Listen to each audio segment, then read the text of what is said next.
Alright, so today we are going to learn how to crimp our brushes.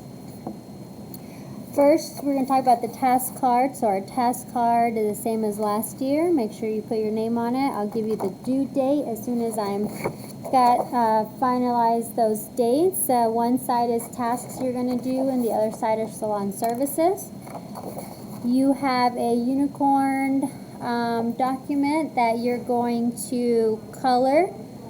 You are going to choose 8 colors. Sorry about that. You're going to choose 8 colors, and these 8 colors are going to be the colors that you're going to be able to use on your project. Take these notes. We'll talk about these more in class.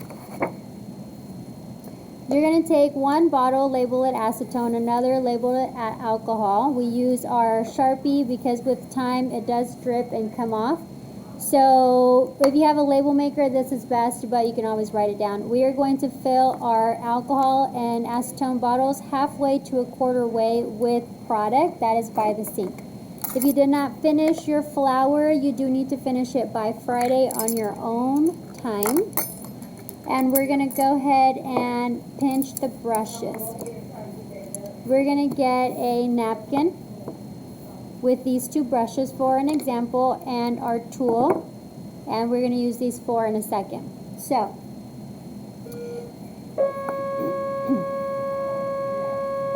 this is the brush that we use for cleaning up our French tip design. This is a brush that's already pinched. It's got a top and it's got a bottom when you flip it over. The top is where the label is. You flip it to the side, it's thin. Okay. This is a ferrule, a brush. The ferrule is the metal part that is not crimped. It's cylinder. If I were to, this is a fluffy brush that we use for dip powder.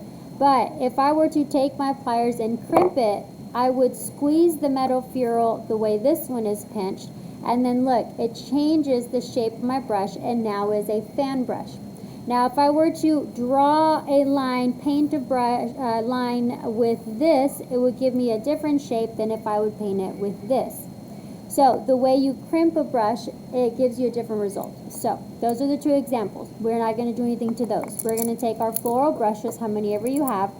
They're all different. They're different lengths and they have different number of bristles in them. But let's just go ahead and pick 2 because you're going to, tomorrow we're going to cut 1, but today we're going to crimp 2.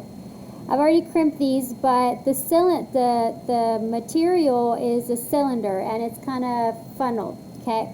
So what you're going to do, since there's no label on here, pick what the top and the bottom is. Again, this one's already crimped, but you take your tool, you're going to place your finger over the top and you're going to align your tool right at the top of that ferrule and you're going to pinch all the way through. Now when you're pinching, when you close this is tighter, this is more loose. So you've got to make sure when you pinch one side, you're going to flip it over like a tortilla and you're going to pinch the opposite side. Make sure you don't bend and you're going to squeeze really hard. And voila, you have pinched your brush. So there's a top side. When you flip it over is the bottom side. When you flip it to the side, it's thinner and it should look somewhat like this. It's hard to see because it's very, very small, but it's the same concept. We use this method when you're going to pinch your acrylic brushes. Some brushes are very cheap, some are very expensive. Some come without a crimp and some come with a crimp. The ones that come without a crimp, you can go to the stores, the beauty supplies, and they can crimp them for you. Some charge anywhere from $25 to $35. But now that you know how to crimp it, you can do it yourself. Okay. After you take all of your brushes, all of them, and look at them, right? You're going to always store them with the tail down. You never store them with the head up, right? You don't store them like this because it's going to bend the bristles. But after you get a chance, take a look at all your bristles. And if there's any bristles that are bent or kind of out of shape, you dip them in boiling hot water for 10 seconds. When you bring them out, you're only going to very slightly pull straight down and you're going to get a nice refined tip.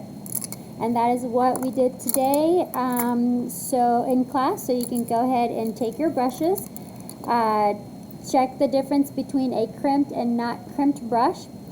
Go ahead and crimp 2 of the floral brushes. Tomorrow we're going to cut them down, one of them down, to create a striper brush, so you know how to create that. You use your pliers to do so.